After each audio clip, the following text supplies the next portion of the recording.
Hi, we are the group 4 from Managerial Economics, and today we have a very interesting topic to cover.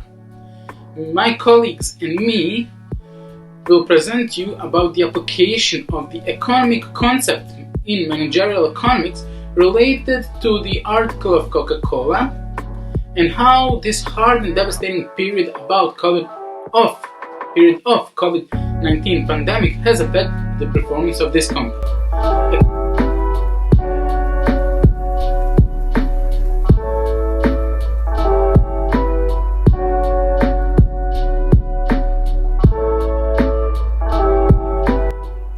Economics aims to explain how and why we make the purchasing choices we do, and by using economic concepts, we can explain many decisions that people tend to make.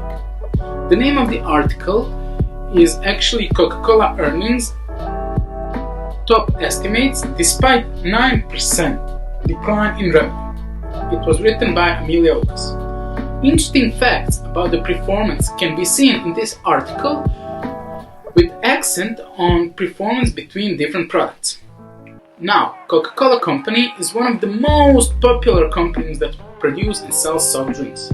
The Coca-Cola Company represents different and interesting brands of soft drinks, starting with the Coca-Cola itself, accompanied by Sprite and Fanta, going all the way to waters, coffees, teas, and juices.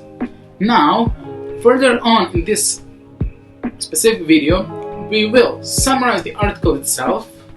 We will explain what the term demand means regarding to the managerial economics, give results from the article using the demand, and at the end summarize the whole video.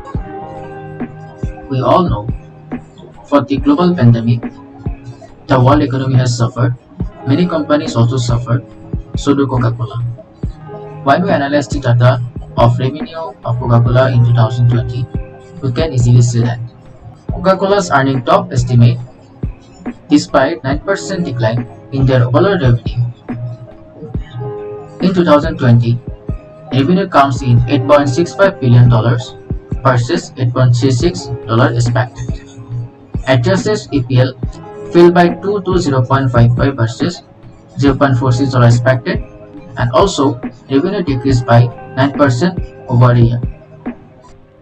I think it's going to be difficult to return to pre-COVID level of sales, particularly in outlets where people need to be physically present. I mean, ultimately, we are social creatures as humans. We want to go out, we want to see people, we want experiences. So there's a lot of pent-up pressure and interest in being able to go back to that.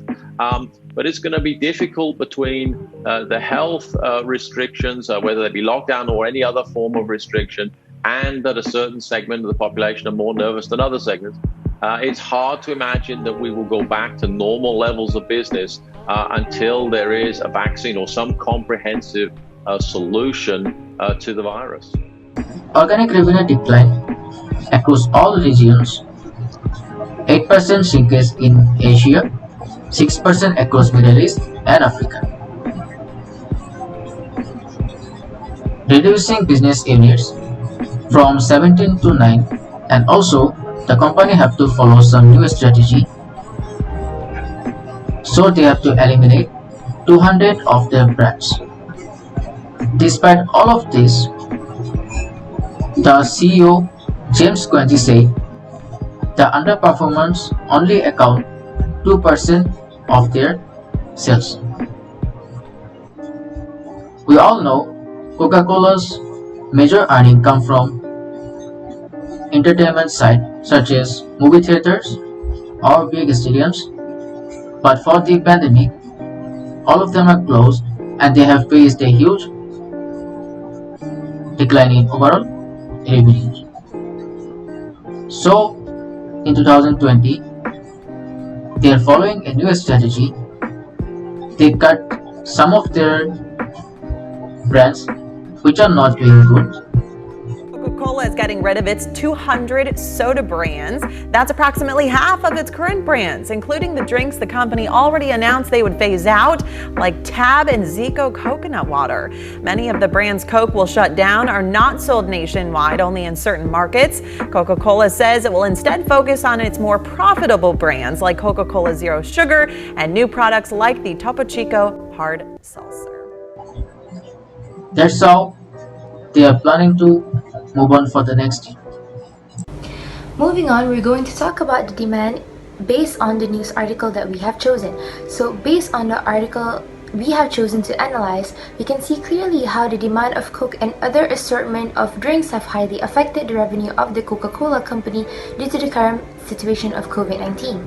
The amount of goods available in the market is highly influenced by the consumer's demand. In the case of the Coca-Cola company, the revenue has declined due to the insufficient demand of Coke, which is caused by the severe pandemic. It means that the amount of goods available in the market were not sold during the period where the pandemic has started to affect the company, which was in the third quarter of sales. When demand decreases, the company fails to meet their targeted revenue, which could be a threat to the company in the long run. However, the low demand of Coke is not because of the dissatisfaction of the consumers, but because of the limits from the Movement Restriction Order, or as known as MCO. Thus, stay-home demand still exists.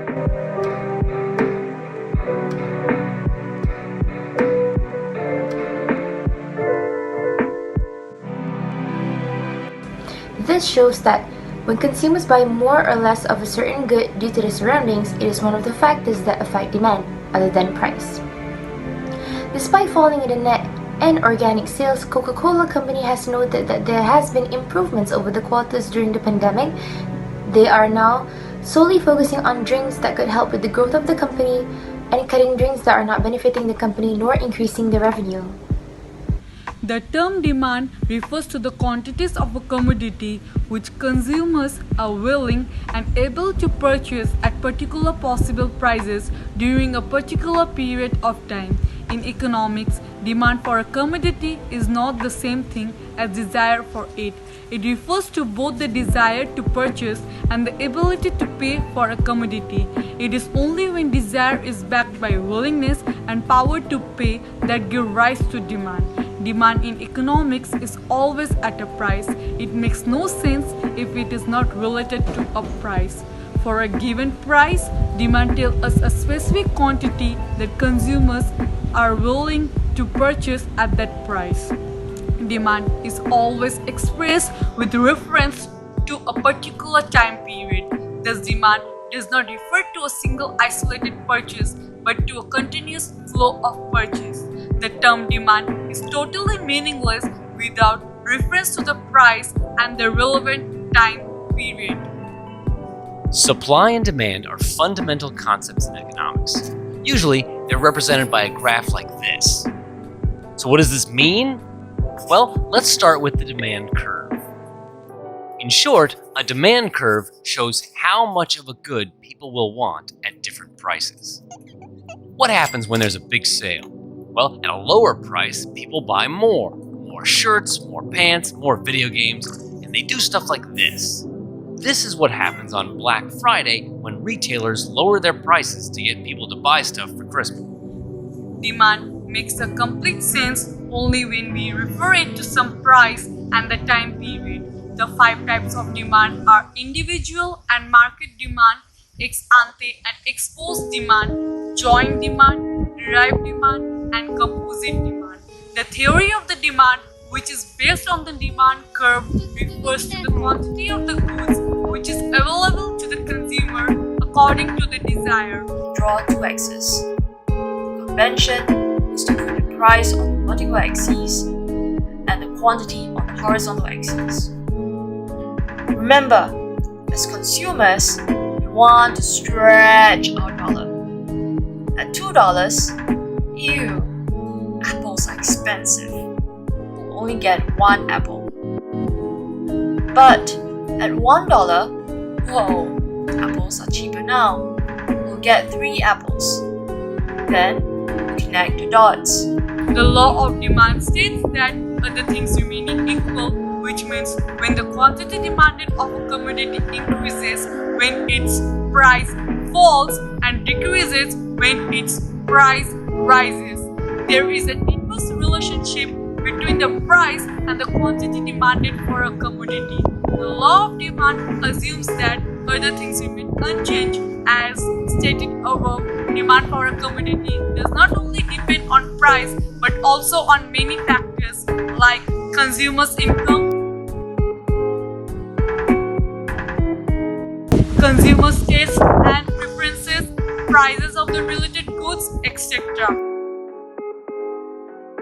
For instance, a consumer may increase his demand for clothes when his income increases. In dealing with different or inferior commodities, the law of demand is ignored. In conclusion, the situation has become better for the Coca-Cola company due to the company's attentiveness towards the trend of demand for their specific products, in which they took the initiative to improve their markets at once.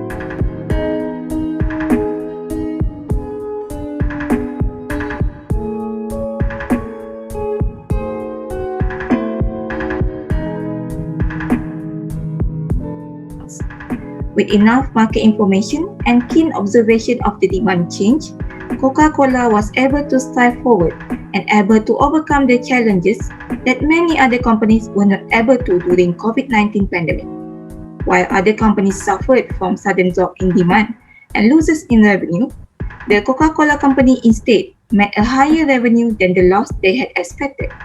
Hence, understanding the movement of demands and trends is important as it plays part in the company marketing strategy. The Coca-Cola company has proven that the pandemic situation is not a barrier to keep the business going.